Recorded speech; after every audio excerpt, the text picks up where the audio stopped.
Sad jedna pjesma o razlikama među ljudima. Ne samo muško, žensko i ovo i ono, nego i materijalno, i duhovno, i pogledi na svijet. Ona voli da klikne, ja ne volim.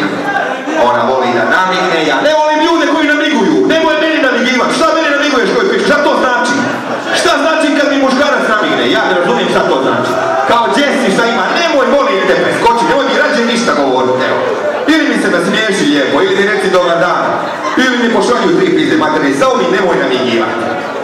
Ni žene nemoj da mi niko namiguje, to mi je najgore. Šta mi namiguješ, ko ja sam neki mali serolja, a ti si kao gospodin pa meni kao namiguješ. Šta mi namiguješ koji piško, majko, nema razloga da mi neko namiguje. Ja u životu nikome nisam namignuo, majke mi, evo, kunem se, imam dosta godina, neću da otkrivam sada, vidi se, ali da kažem da sam nekom namignuo, nema šanse.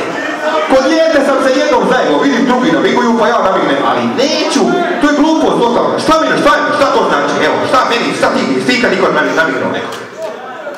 Šta? Što ti meni namiguješ? Nemoj meni namigivati, kome namiguješ? Kao šta ima je to?